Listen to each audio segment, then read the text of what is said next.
Primeiro, eu queria agradecer o convite. Para mim é muito importante estar aqui hoje. Quando a gente começou a pensar esse seminário sobre independência, eu trabalhava na Fundação Pedro Calmon com o professor Biratã. O pessoal da Fundação deve estar lembrado de quando ainda a Fundação funcionava no Palácio, e de uma grande reunião que a gente teve com o professor Biratã, em que ele dizia assim, não, vamos discutir independência e abrir esse palácio. Foi um desespero do povo do IPAC, porque aquele salão cheio de espelhos e lustres, e onde, em geral, não se recebia o público, né? Foi aberto ao público para discutir a independência. Então, inevitável para mim hoje, enquanto eu me arrumava, não...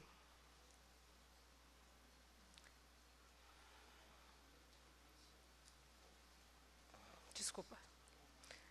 Não me lembrar do professor Biratã, então...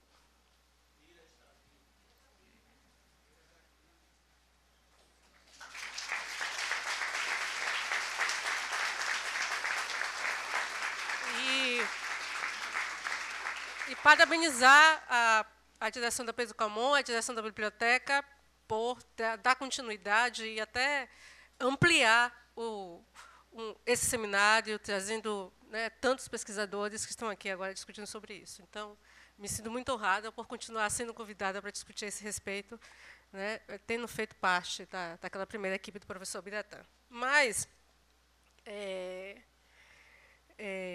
eu estou aqui para falar das festas, né, da independência. Esse foi um tema que eu trabalhei lá no século passado, no mestrado. Realmente, no século, não é força de expressão, não. No século passado, no mestrado, naquela época, o que me interessava era pensar, né, sobre as formas de representação presentes na festa do 2 de julho. Sempre comecei a me interessar pela festa do 2 de julho a partir de uma questão que me pareceu, que continua sendo intrigante, que é os sentidos da festa, de uma festa que comemora o fim do império, o fim da colônia e o surgimento do império, a fundação do império, e uma festa que tinha uma grande dimensão, que ganhou proporções ainda maiores, justamente no final do século XIX e no começo da República. Então, esse suposto anacronismo, né, me interessava já naquele momento e continuou me interessando de lá até agora. Uma vez terminado o mestrado, eu comecei a discutir no doutorado sobre a abolição. E aí disse, bom, agora não tem mais festa do 2 de julho. E aí, quando eu começo a pesquisar sobre a abolição, uma das primeiras coisas que eu encontro é uma festa em comemoração. A abolição, no dia 18 de maio de 88, em que os libertos pedem, num documento endereçado ao presidente da província, que libere os carros do caboclo para sair às ruas numa procissão em comemoração à abolição. Eu digo, não, realmente, não tem como escapar do tema. Esse episódio me fez redirecionar os meus interesses sobre a festa, que deixaram de ser mais sobre as representações e os modos como as figuras dos caboclos estavam sendo revistas, né, relidas no espaço público, para me fazer pensar os sentidos políticos da festa, né? Me levou a considerar muito mais esses sentidos da disputa política e das tensões, e aí os confrontos também, né, estão do lado de cá, embora um tanto menos sangrentos, né, mas dos confrontos políticos que a festa tem. E, olhando com cuidado esse requerimento, esse primeiro documento em que aparece um vínculo, né, um link entre as comemorações de independência e a abolição, olhando esse primeiro documento, a primeira coisa que salta aos olhos é o fato, primeiro, desse documento ser assinado pelos libertos, né? Eles se dizem libertos, assumem, né, essa condição. E argumentam, né, para o presidente da província de que não haveria representação melhor, não haveria a forma melhor de comemorar a abolição do que trazendo os caboclos na rua. O presidente da província responde dizendo que, olha, tudo bem, a gente também concorda que eles encarnam a independência nacional, a ideia de liberdade nacional, mas só será permitida a saída do carro da cabocla. O caboclo continuou, né, guardado no pavilhão, né, na Lapinha.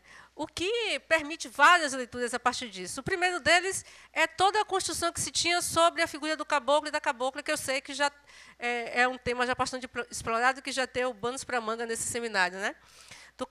Da cabocla como uma imagem conciliadora e do caboclo como aquele que seria o aguerrido, o que esmaga o dragão com os pés, o que usa uma arma, uma lança, né? Enquanto a cabocla teria toda a visão conciliadora. Talvez, de fato, fosse essa que estivesse circulando no imaginário da época e que povoasse a cabeça do presidente da província quando ele resolve que seria muito menos perigoso, dado a situação de crise, né? Está falando aqui de crise, mas também aquele era um momento de crise política, que seria muito menos perigoso franquear a saída da cabocla e manter o caboclo guardado no pavilhão da Lapinha. Entretanto, o que a gente percebe é que, durante todas as comemorações da abolição, né, entre maio, pelo menos entre maio e julho, quando há a festa do 2 de julho, há uma série de ocorrências policiais, os registros policiais deixam isso muito claro, justamente em torno, né, no Santo Antônio, na Lapinha, em torno do barracão onde estava o caboclo. Né? Então, ainda que ele não tenha saído, só a cabocla desfila, nem por isso deixou de concentrar uma certa zona, geograficamente falando e socialmente também falando, uma zona de perigo, né, naquele momento que já era de fragilidade, que já era um momento de crise. Né? Então, esses sentidos políticos, de apropriações políticas dos caboclos, para mim foi muito útil para entender o que é que, de fato, tinha significado, quais eram os significados que estavam circulando, né, que estavam sendo refeitos em torno da abolição, e, principalmente, o que liberdade poderia dizer. Né? Então, eu acho que o que eu melhor aprendi, olhando esses episódios, olhando a documentação policial, que vai noticiar uma série de pequenos conflitos. Por exemplo, eu achei o caso de um caixeiro que, na Rua Chile,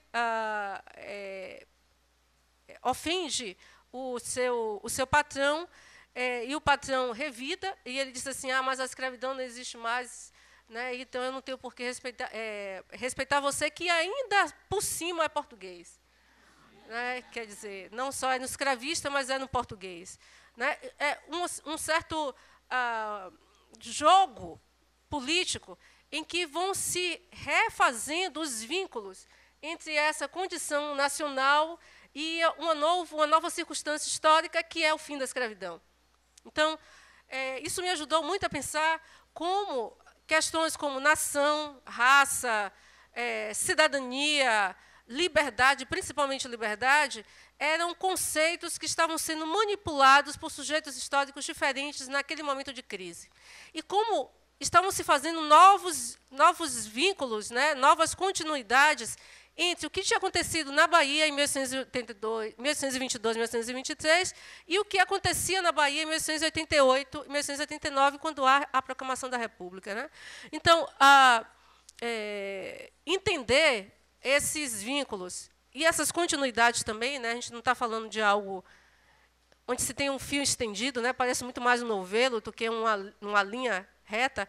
Entender esses vínculos foi, para mim, essencial para entender o que se pensava na época e o que se almejava quando se falava de liberdade. Então, se a gente já sabe que durante as festas, a independência, durante as festas da independência, não havia um único sentido de liberdade, né?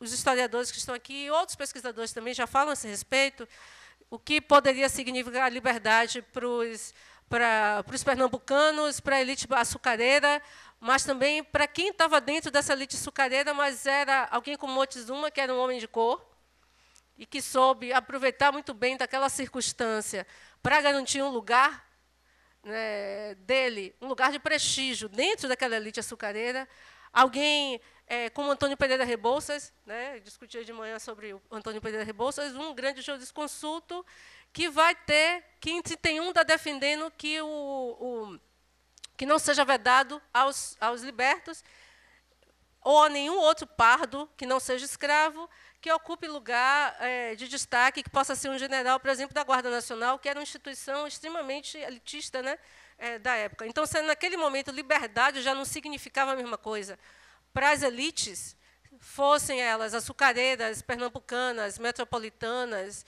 também não significava para os escravos, para os libertos, nem para os nascidos de cor, já era extremamente polissêmico.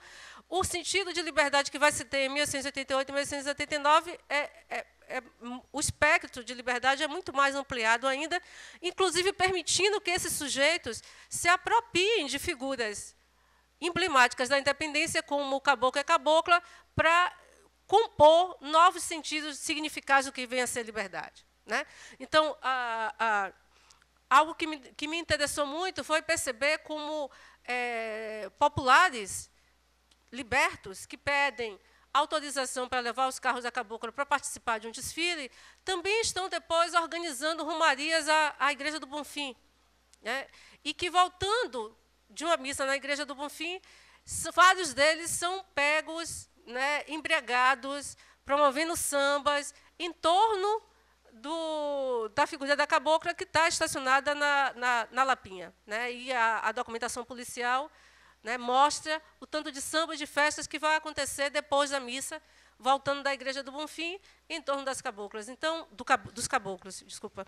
Então, isso mostra como há um trânsito de sentidos em torno desses emblemas, que faz com que a festa se renove e que ela se torne uma festa republicana, sendo algo que foi fundado no começo do Império.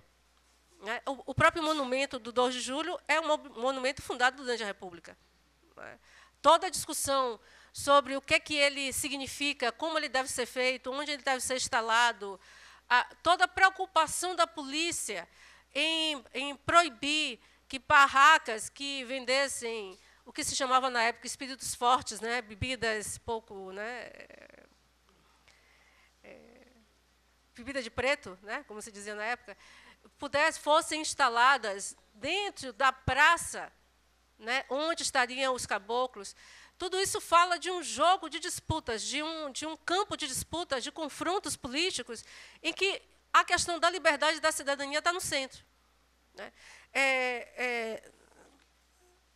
Olhando a documentação policial e os documentos de jornais, o Renzi, que pode falar muito melhor do que isso, que conhece melhor a documentação dos jornais, né, dos periódicos do que eu, mas uma coisa que fica evidente é o modo como, as maneiras pelas quais esses caboclos e a própria festa vai sendo reatualizada e reinventada. Então, por exemplo, em julho de 1888, então, 2 meses, né, depois da abolição, se funda na festa um batalhão patriótico em homenagem à Princesa Isabel.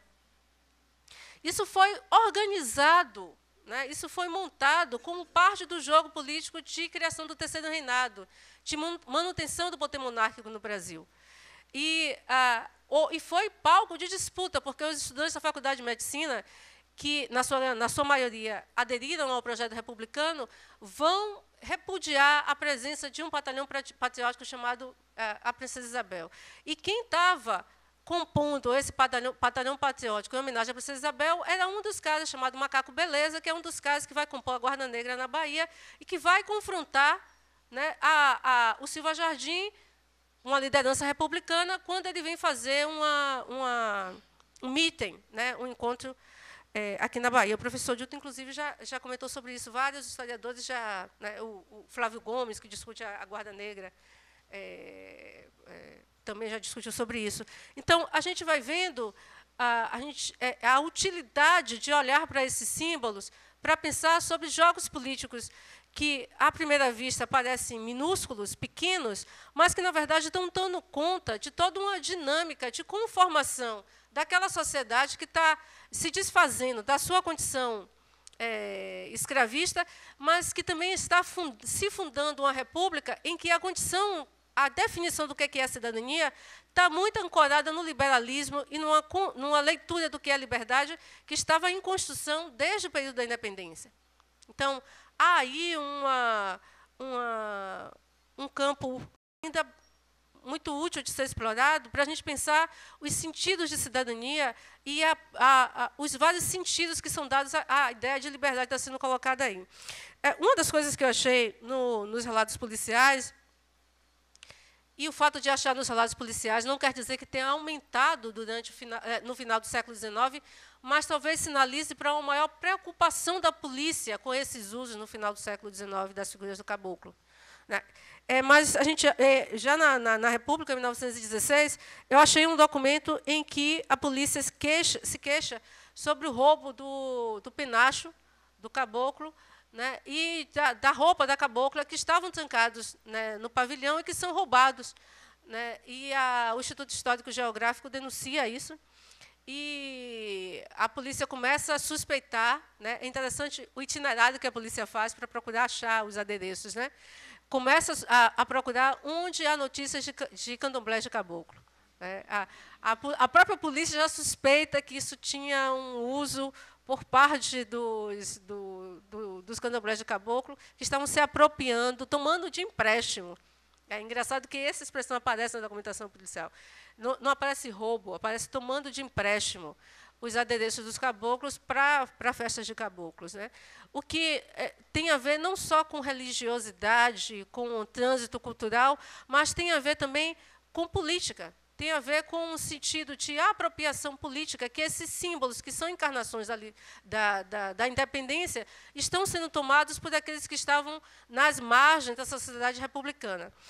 Um outro documento importante que eu encontrei, ainda em 88, é o Clube Recreativo Fantoche da UTERP, que, naquela época, era um clube de elite, que reclama do modo como um clube carnavalesco, Filhos do Diabo, que não eram tão elegantes assim, pelo nome a gente pode supor, do qual faziam parte abolicionistas, irmandades religiosas, mas também o populacho, que se divertia ao som de bandas militares durante todo o dia e que, à noite, ao som de tambores, saía para comemorar a abolição, mas fazendo confusão entre abolição e independência. Então, na leitura dos diretores do Clube Fantoche da UTERP, havia uma confusão que os populares estavam fazendo, o populacho fazia entre o que seria abolição e o que seria independência. Então, essa confusão, essa suposta confusão lida pelos fantoches, na verdade, a gente pode interpretar como um jogo de espelhos, né? Como um trânsito não só cultural, mas também um trânsito político entre o que significa independência e o que significa liberdade. E como esses grupos que estão nos clubes carnavalescos, mas também estão nos candomblés, que também estão nas sociedades abolicionistas, por exemplo, o Manuel Quirino é uma dessas figuras, né, que estão transitando nesses vários espaços, é um abolicionista, mas também é alguém que está o tempo todo escrevendo sobre a independência, né, mas que também está participando, está visitando candomblés. Então, esse território que ele constrói no seu trânsito, né, vai mostrando como há intercâmbios que estão sendo construídos por essa sociedade oitocentista entre um fato histórico do começo do 19, entre o fato histórico de 1888, 1889, do final do 19, e que está atando esses dois fatos históricos por meio das suas concepções de independência e de liberdade. Então, eu acho que esse problema, né, de investigação, essa questão que esses contemporâneos colocam para a gente como algo que, até mesmo para o Grupo Recreativo Fantoches, parecia algo, uma confusão, ele é útil para a gente pensar como se constitui cidadania na República, como se constitui a cidadania no pós-abolição, né, como tem sido muito discutido recentemente. Então, a atitude do intendente Manuel Portela, né, que naquele momento diz que só pode sair o caboclo, só pode sair a cabocla e não o caboclo, e faz todo um parecer, né, faz toda uma elucubração sobre o porquê interditar a figura do caboclo, para não acirrar ainda mais os ânimos naquele momento em que há a crise política põe em risco, tinha levado por terra a abolição, mas põe em risco a própria monarquia, faz a gente pensar de como, embora o projeto de 1888, de fim da escravidão, né, um projeto mais radical, que estava colocado em pauta em 88, de acabar com a escravidão, de garantir direitos, até o projeto do Rebouças, né, que é um projeto liberal, conservador, mas também é um projeto que coloca na pauta de 1931, no período da Constituinte, o fim da distinção de cor para se alcançar lugares de destaque na Guarda Nacional. Mesmo esse projeto, que foi derrotado no período da independência, mas como ele parece reavivado no período da abolição. E como há um sentido de construção de cidadania que potencializa as ideias mais radicais de independência e autonomia que estavam sendo colocadas em 1888. Então, o que tem me sido útil voltar a pensar sobre a festa da independência é exatamente de pensar como essas comemorações públicas, como o espaço da rua, numa sociedade como a sociedade baiana, torna visível algo que, às vezes, a gente não consegue aprender nos debates políticos dos parlamentos, né? Como essa política miúda do cotidiano, dessa política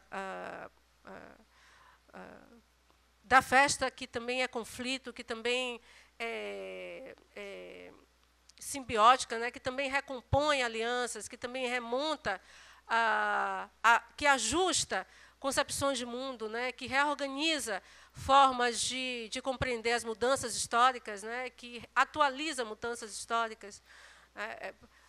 Eu estou falando sobre isso, mas a gente poderia pensar também, olhando a chave das populações indígenas, né, como a representação indígena aparece nos Caboclos de 1822 e como isso é colocado no período republicano, né, o que é o índio, os índios que estão sendo recolocados na cena política, e aí não só na chave da representação, mas no modo como eles estão se colocando no jogo político também. Então, mas o que mais tem sido útil para mim pensar sobre isso é como essas comemorações de rua me ajudam a me aproximar desse jogo político do cotidiano, né, da raia miúda, do jogo político que também está sendo feito no parlamento, mas está sendo recomposto, está sendo refeito, está sendo remodelado a partir dessas várias concepções de liberdade e independência que estão aí circulando durante a festa, né?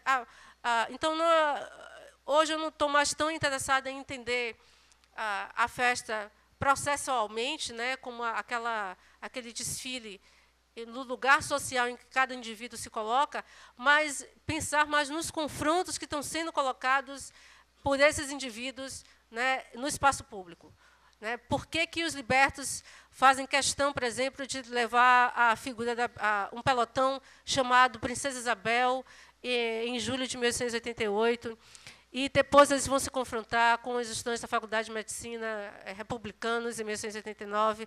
Por que a ideia de liberdade ela vai sendo incorporada e representada por essas figuras dos caboclos, a ponto da própria polícia admitir que há um empréstimo no modo em que eles entram no pavilhão e retiram os adereços dos caboclos e levam para os candomblés e devolvem. Quer dizer, é um tipo de apropriação em que não há a ideia de que há um delito, né, que está sendo colocado nisso, mas de um empréstimo absolutamente legítimo. Né? Então, eu acho que essas formas de apropriações, elas têm sido úteis, mas, com certeza, podem ser lidas de maneiras muito mais... podem ser exploradas com muito mais intensidade quando a gente pensa na política, né, nos sentidos políticos que estão sendo colocados nessa sociedade do final do século XIX e nessa sociedade republicana que está inventando o que é a liberdade, está inventando o que é a cidadania, onde não há um projeto republicano pré-moldado, pré-estabelecido, e que esses sujeitos estão interferindo nesse projeto republicano, estão constituindo seus próprios sentidos do que vem a ser república nas primeiras décadas do século, nas últimas décadas do século XIX e nas primeiras décadas do XX. Então, era isso, mais ou menos, que eu queria falar. Obrigada. As décadas de 1850 e 60 foram a idade de ouro do teatro histórico nacional. Tanto o governo provincial como o Conservatório Dramático incentivaram a produção de peças de autores brasileiros sobre assuntos históricos nacionais, isto é, assuntos históricos brasileiros. Esse projeto cultural pode ser ligado aos esforços dos românticos de criar uma literatura nacional como complemento à independência nacional. E, segundo Lízir Arcanjo Alves, ele também reflete o desejo dos literatos baianos de contestar a dominação cultural da corte. Próximo slide. Pelo que saiba, apenas 3 dramas históricos nacionais e um elogio dramático encenados durante as comemorações de 2 de julho ainda existem. O 2 de julho, o Jangadeiro, de Antônio Joaquim Rodrigues da Costa, o Dia da Independência, de Herrera de Sousa Menezes, Tempos da Independência, de Constantino do Amaral Tavares, e o elogio dramático dele também. E as 2 obras de Amaral Tavares foram publicadas, as outras 2 peças só existem em manuscrito na Biblioteca Nacional. Embora considerados dramas pelos seus autores, têm muitos característicos melodramáticos, entre eles enredos complicados e de pouca verossimilitude, personagens simples e um final feliz em que o bem é premiado e o mal punido. Meu interesse, todavia, não é classificá-los por gênero e nem situá-los na história do teatro brasileiro, da qual foram excluídos, pois não tenho a formação requerida na área de letras. Ao invés disso, analiso as peças como obras de história e intervenções nos debates contemporâneos sobre o significado da independência e das instituições imperiais. Confronto os textos dramáticos com a história da independência, bastante conhecido pelo público aqui, com as comemorações do 2 de julho, que ando pesquisando há mais de 15 anos, e com o que sabemos sobre a sociedade baiana de meados do 800. Além dos próprios textos teatrais, tenho várias referências à recepção deles na imprensa baiana, pernambucana e também à imprensa da corte. Os nossos 3 teatrólogos pertenciam à geração nascida depois da independência. Eram jovens demais para terem participado dos movimentos liberais da década de 30, mas tinham muita simpatia pelos ideais liberais derrotados militarmente na Bahia em 38 e Pernambuco em 49. Eram todos naturais de Salvador. Amaral Tavares foi oficial da Marinha e depois funcionário da alfândega na Bahia. Rodrigues da Costa era médico, agrário, bacharel em Direito. Pois bem, não é nada fácil resumir esses dramas, nos quais a história da independência na Bahia serve como pano de fundo para enredos ficcionais bastante complicados. Então, vou começar por fazer resumos dos textos, depois passo para a análise.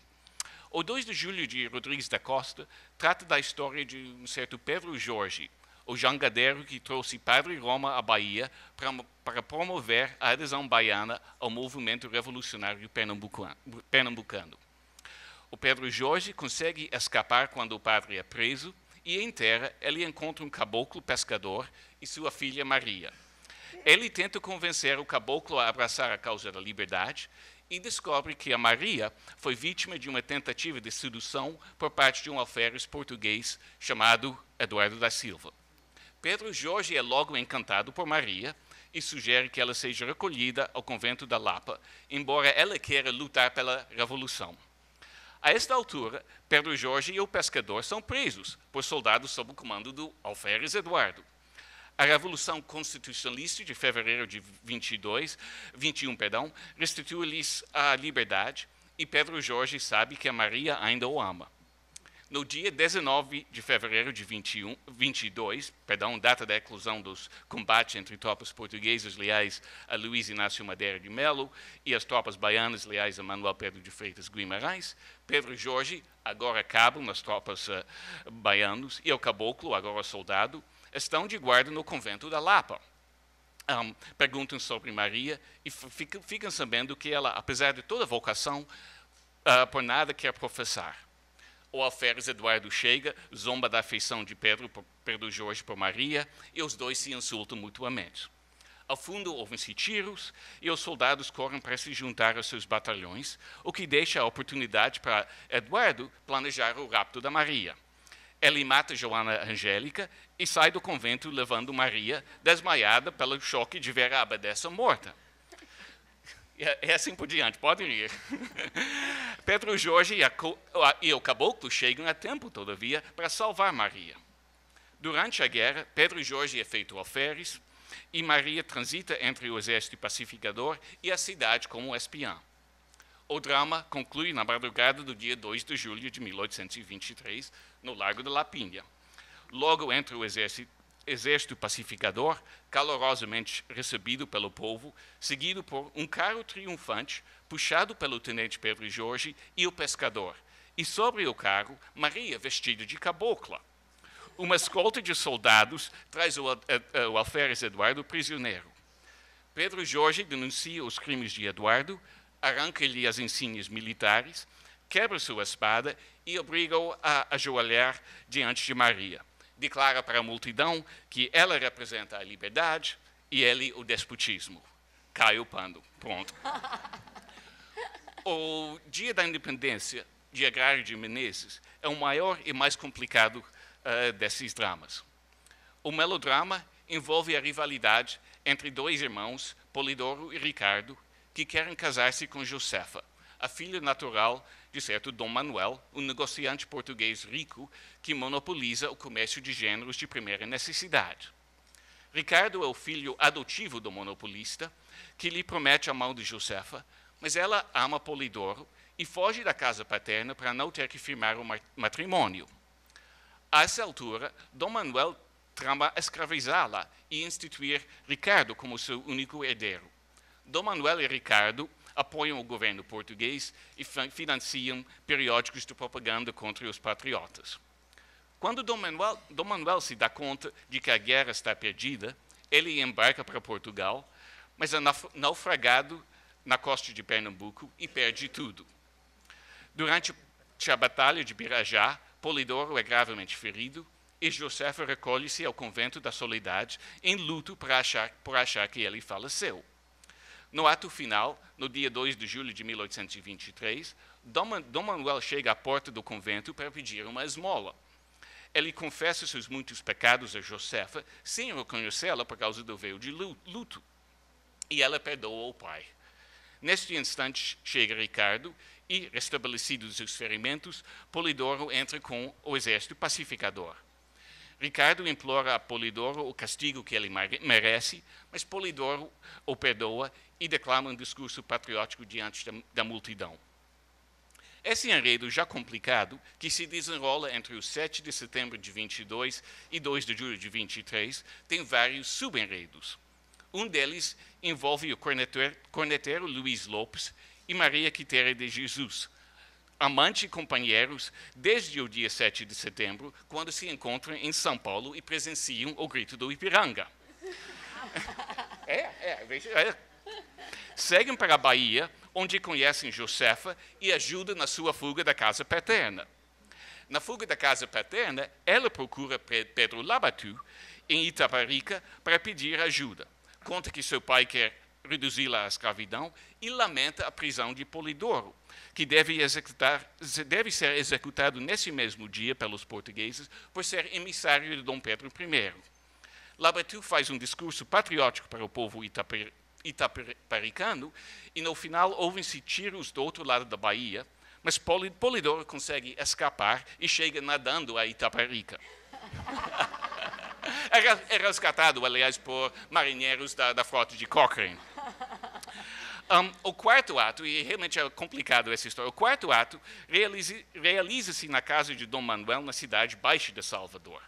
Madeira visita a casa para discutir questões políticas e Dom Manuel lhe confia os documentos falsificados que comprovam a condição escrava de Josefa. Da rua, uma multidão esfomeada ataca a casa e Dom Manuel sai às pressas antes que Polidoro e Josefa entrem à testa dos amotinados. Polidoro faz um longo discurso em nome do povo e exige os documentos que escravizariam a Josefa. Madeira entrega os papéis e Polidoro garante a segurança do comandante português, que, afinal de contas, também ama a liberdade, mas é obrigado a cumprir seu dever. Maria e Luís voltam no quinto ato em Pirajá, na véspera da batalha de 8 de novembro de 22, a Batalha de Pirajá. Polidoro, na cena, promete casar-se com Josefa e Ricardo, vestido de farda brasileira, passa pelo acampamento e fala da sua intenção de tomar posse de Josefa. Os soldados buscam vinho para festejar um novo recruta, mas Polidoro traz notícias de um iminente ataque português. Os soldados não ligam, continuam a festa, e quando começa a batalha, Luís está tão bêbado que toca a degola em vez de a ordem para retirada, o que espanta os portugueses que correm para Salvador, perseguidos pelos soldados brasileiros, entre eles Maria Quitéria. É nessa batalha que Polidoro é gravemente ferido, talvez por Ricardo mesmo. Maria e Luís, curiosamente, não aparecem no sexto e último ato no qual o melodrama é resolvido. Daí o pano, ponto. Falta linearidade nessa peça. Em tempos da independência, o personagem principal é Luís, que chega a Salvador em 17, na qualidade de tutelado de padre Roma. Na véspera da sua execução, o padre encarrega o Luís com a continuação da luta. Em fevereiro de 22, quando das lutas entre tropas portuguesas e baianos, Luís se declara patriota. Ele ama Maria, mais uma Maria, a sobrinha e tutelada de um soldado português, André, e grande parte do enredo trata das tentativas do comandante português, Madeira, de conquistar a jovem. André aceita entregá-la se for recompensado por uma promoção a alferes. Maria é tão patriota quanto Luís e ela rejeita o general. Durante a guerra, ela aparece como a alferes Maria Quitéria de Jesus e Luís é um oficial. Apesar de Maria ter sido feita prisioneira de guerra, Madeira não consegue seus intentos nefastos. Há um final feliz no dia 2 de julho de 23, quando Luís e Maria encontram-se novamente.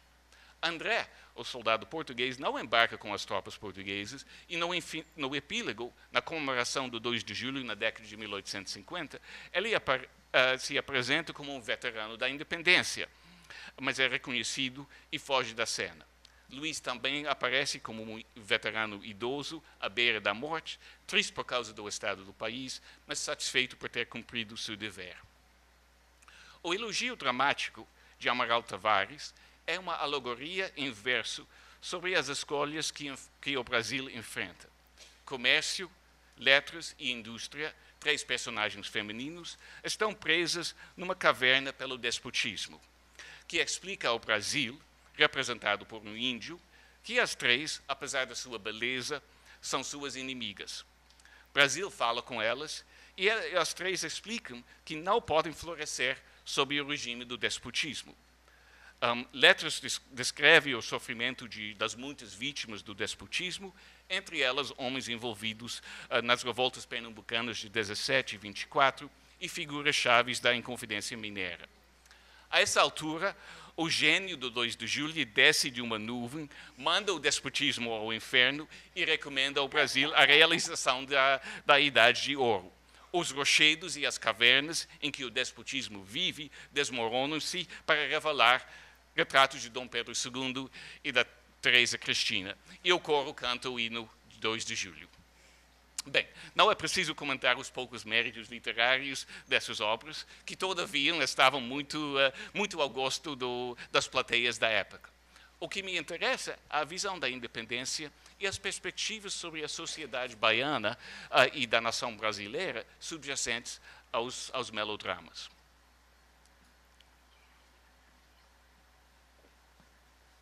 Próximo slide, por favor. Esse está certo. Nas décadas de 1850 e 60, a história da luta pela independência ainda fazia parte da memória viva na Bahia, mas há tempos já estava sendo moldado por historiadores, principalmente Inácio Ascioli, através das suas memórias históricas e políticas da província da Bahia, e também Ladislau dos Santos Titara, cuja epopeia Paraguaçu foi amplamente documentada por notas de rodapé que constituem, de certa forma, uma história da guerra. Ambos destacam o papel dos grandes senhores de engenho e dos militares ligados a eles, tendo estes homens também bancado a publicação das duas obras. Não sei se os nossos teatrólogos tinham esses livros à mão quando escreviam os seus dramas, ou se baseavam principalmente na memória e na tradição oral, mas é fácil constatar erros neles e que, por falta de tempo, não vou relacionar. Todavia, o conservatório julgou que o drama de Agrário não ofendesse ainda de leve a verdade histórica, porque trajou de cores as mais vivas e apropriadas os diversos personagens que reuniu na sua obra. Rodrigues da Costa confessou, quando escrevia o drama, dele que era uma composição mais política do que outra coisa. E essa, aliás, seria a minha abordagem principal. Pode passar para o próximo slide.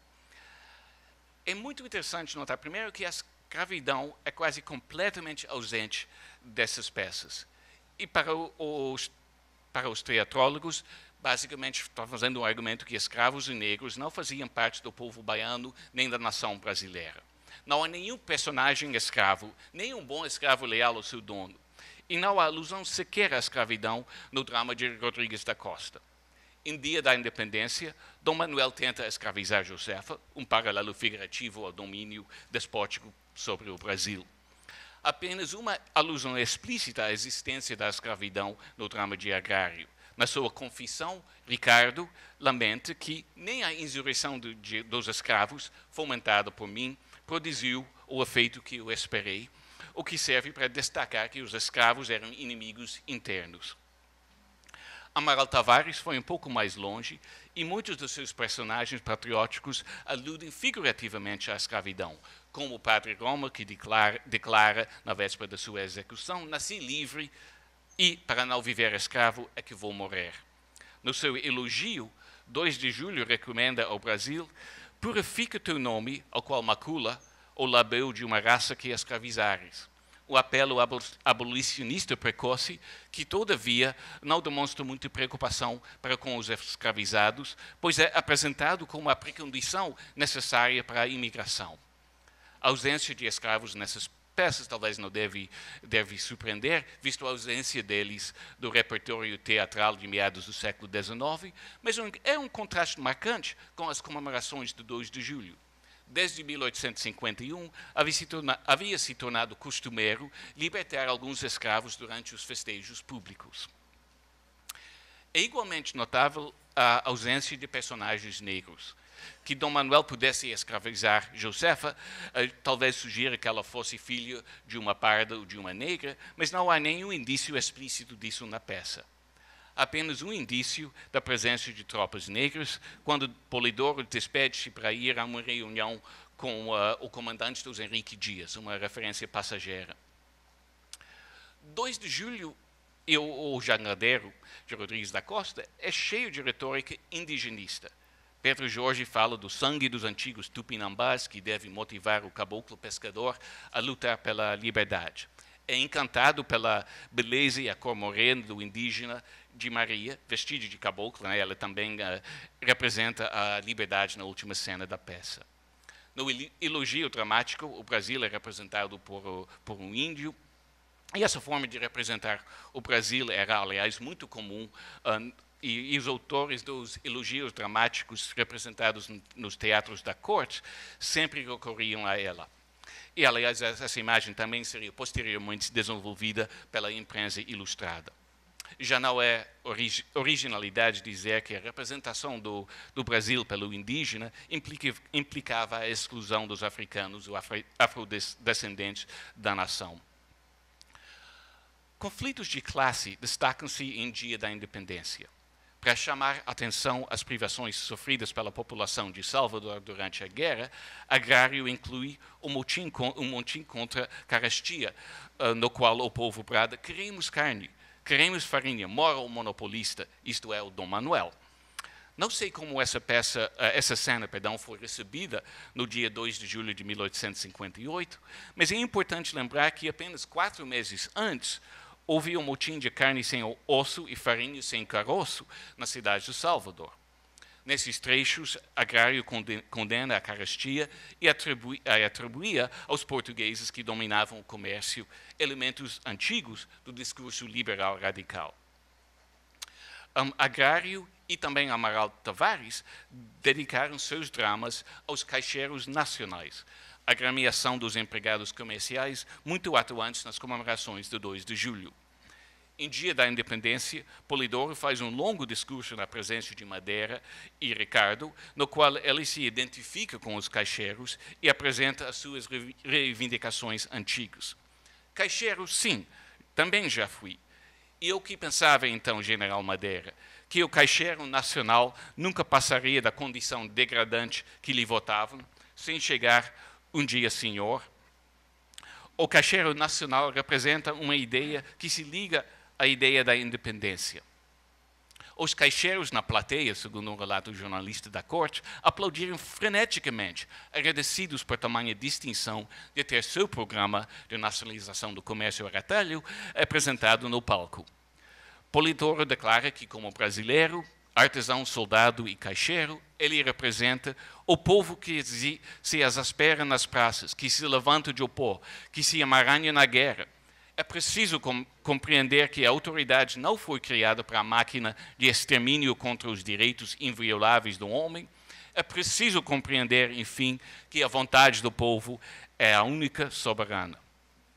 Polidoro reclama, enfim, a independência para o povo, um desafio à perspectiva de que ela derivou da vontade da atuação de Dom Pedro I, ou na Bahia da atuação dos senhores de engenho.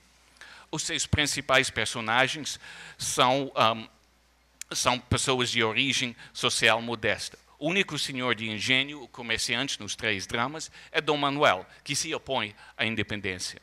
Soldados e outros personagens do povo lamentam que os oficiais conquistem toda a glória, enquanto os soldados rasos sofrem privações, sofrem nas trincheiras.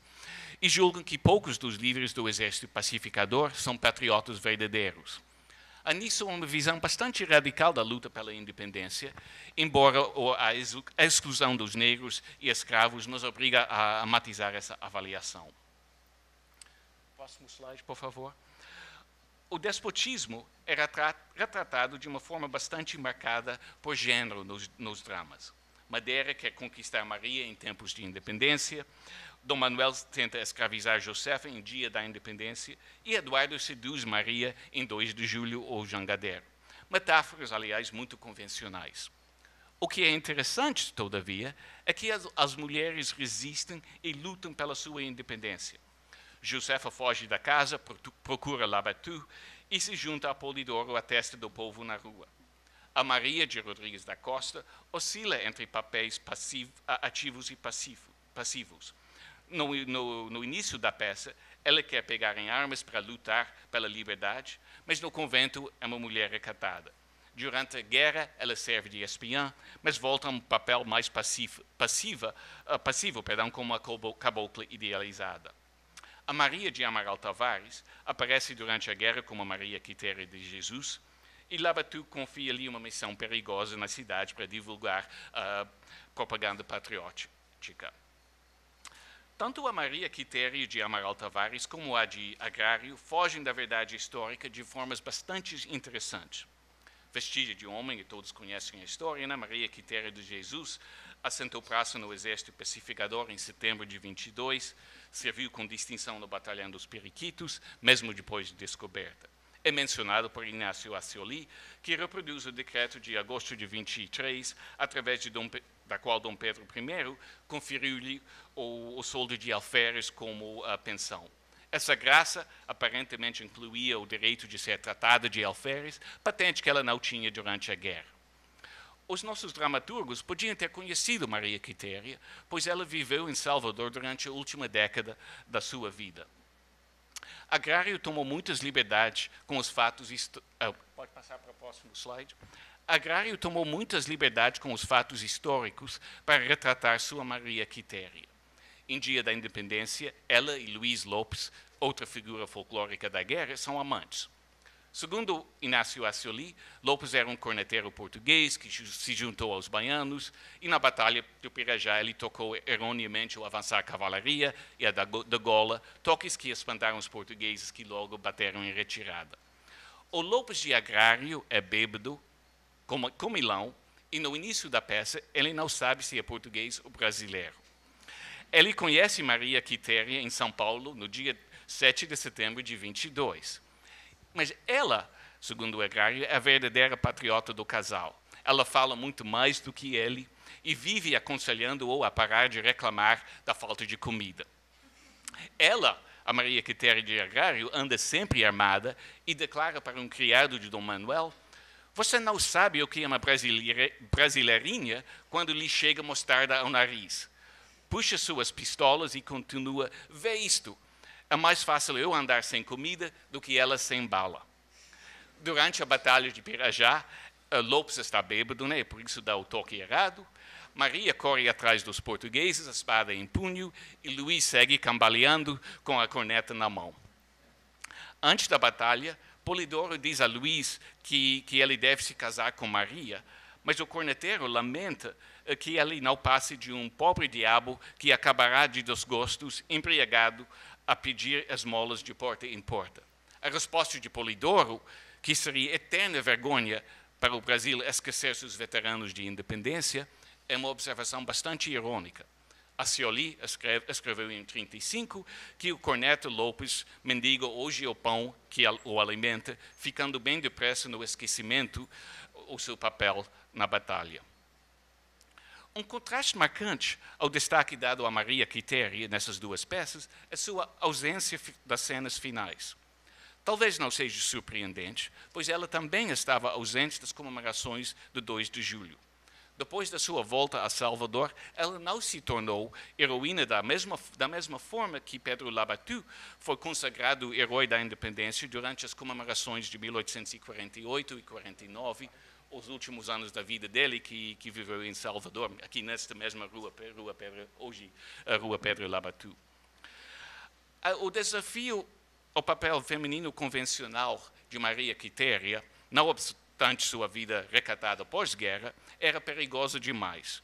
Podia ser representado no tablado de uma forma bastante, obviamente, ficcional, mas não podia ser celebrado em outras partes das comemorações.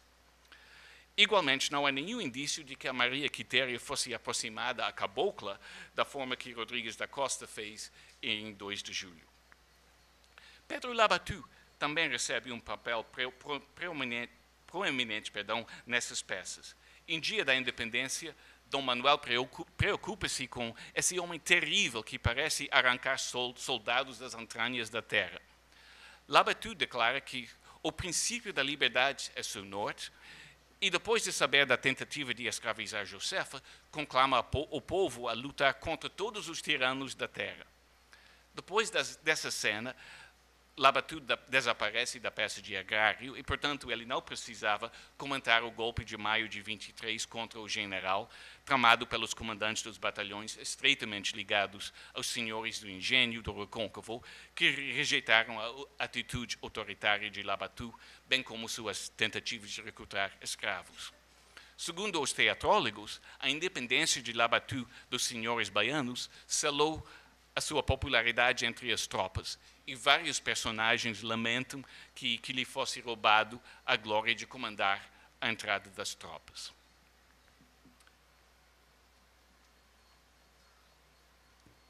Próximo slide, por favor.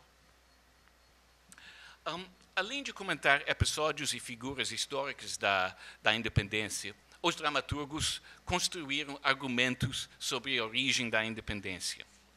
Para eles, os acontecimentos na Bahia eram centrais à história da independência brasileira. Seus personagens não falam da autonomia do Rio de Janeiro e de Lisboa, nem do federalismo. Na época em que os teatrólogos escreviam, a nação brasileira estava firmemente estabelecida e nenhum deles tinha vivido outro regime político senão o do Império Brasileiro.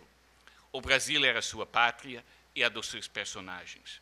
O que queriam era o reconhecimento das lutas baianas no imaginário brasileiro da independência.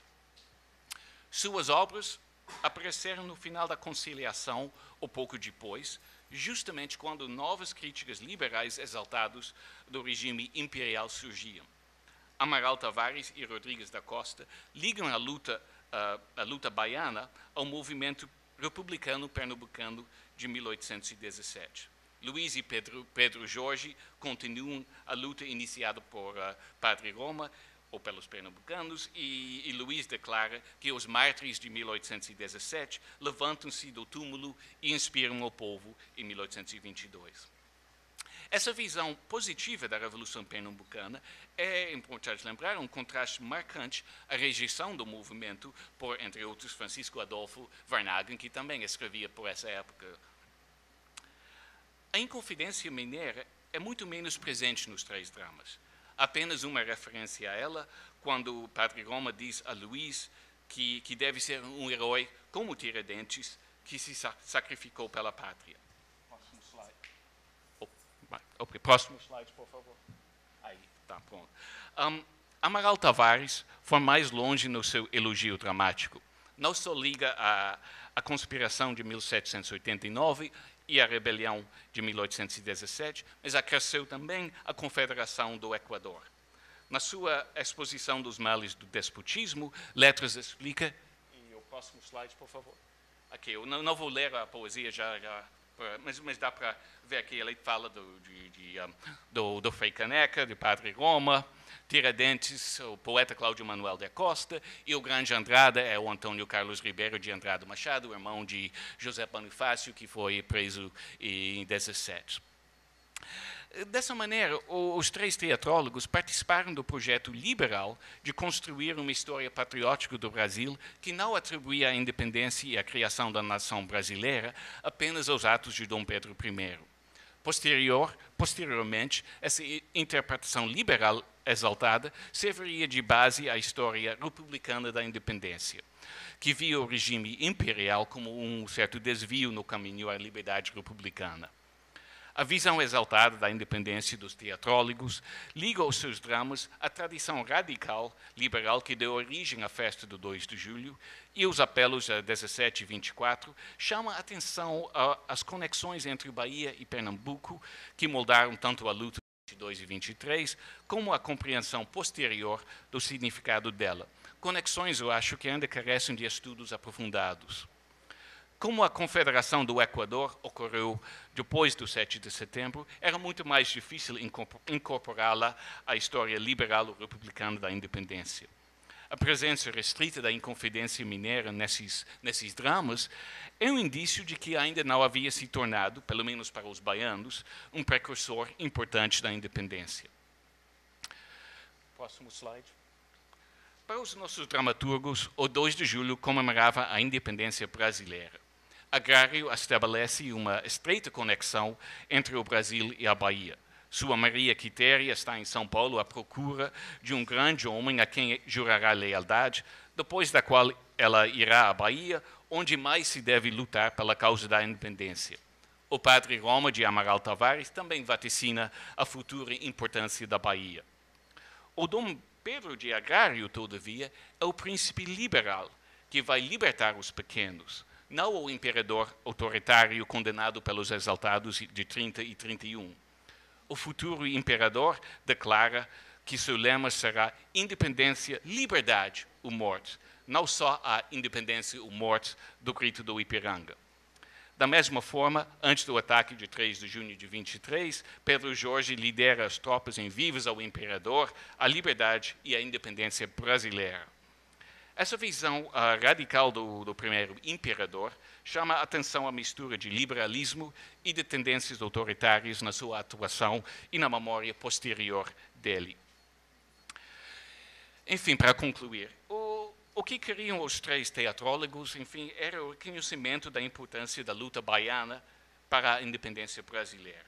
O Brasil era sua pátria e a dos seus personagens.